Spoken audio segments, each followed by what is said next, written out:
أعوذ بالله من الشيطان الرجيم. بسم الله الرحمن الرحيم.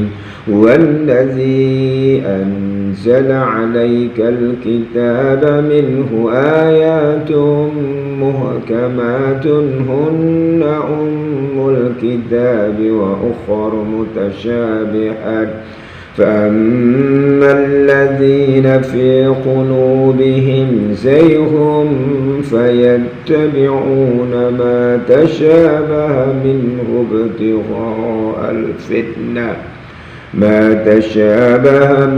ابتغاء الفتنة وابتغاء تأويله وما يعلم تأويله إلا الله والراسخون في العلم يقولون آمنا به كل من عند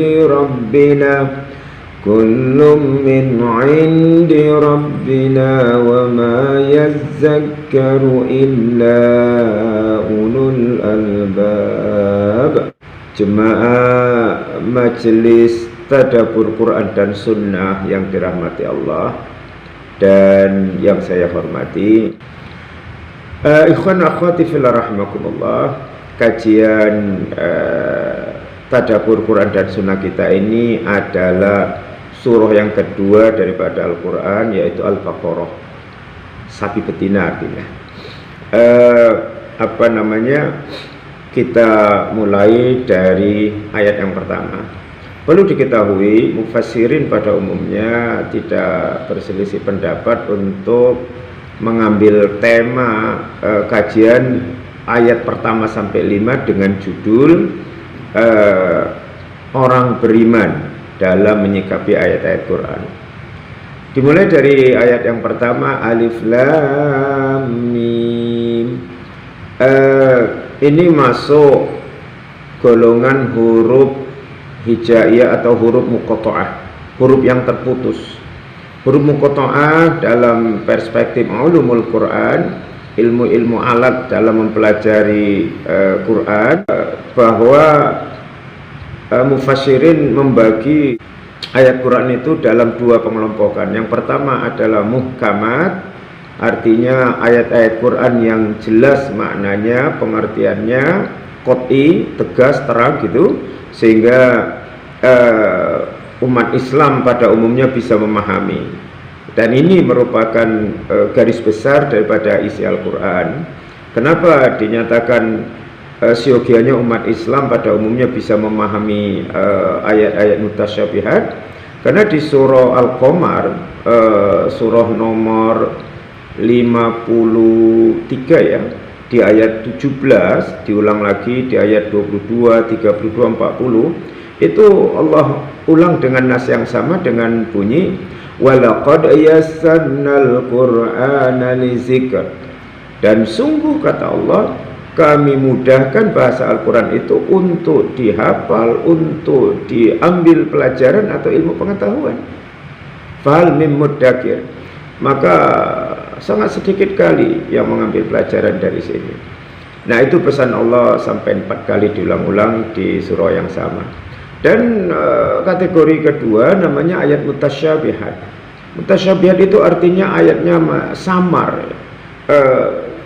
Zonni itu artinya masih diduga-duga, menduga-duga gitu ya, tidak konkret maknanya.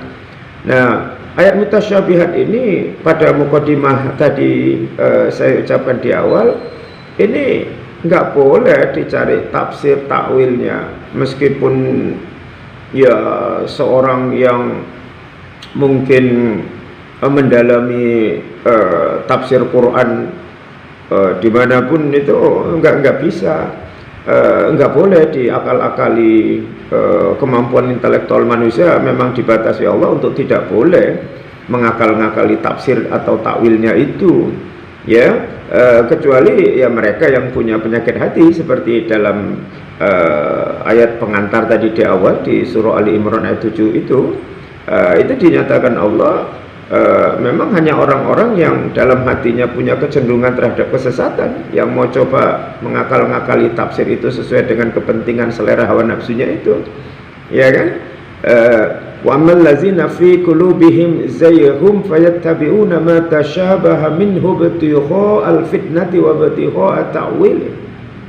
Dan adapun orang yang dalam hatinya punya penyakit untuk cenderung sesat, mereka coba mencari-cari takwil atau tafsirnya untuk menimbulkan fitnah, untuk menimbulkan pro dan kontra di kalangan umat, karena pemahaman kajian tafsir yang sesuai dengan kepentingan hawa nafsunya itu. Ya, kalau istilah populer sekarang kajian-kajian yang nyeleneh gitu ada. Ya, tanda kutip oknum ulama atau mubaligh atau dai, ustadz suka menyampaikan kajian-kajian itu hanya untuk menimbulkan fitnah di tengah umat, kekacauan, kegaduhan, cobaan bagaimana umat Islam dipicu dengan pandangan-pandangan nyeleneh dari orang yang berani menafsirkan ayat-ayat mutasyabihat itu. Jadi huruf muqatta'ah seperti alif lam mim, ada juga yasin, toha, lam mim shad, itu bagian daripada ayat mutasyabihat. Ada bagian-bagian lain seperti surga, neraka, akhirat, ya, itu ayat-ayat yang masuk kategori mutasyabihat. Enggak sanggup manusia untuk coba mengakal-ngakali, kecuali ada kepentingan hawa nafsu di situ, ya.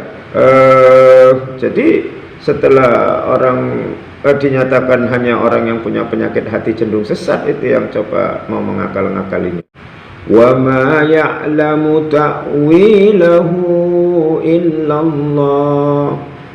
Maka enggak ada yang mengetahui pengertian tafsir takwil ayat-ayat mutasyabihat itu kecuali Allah saja. Warrasikhuna fil ilmi.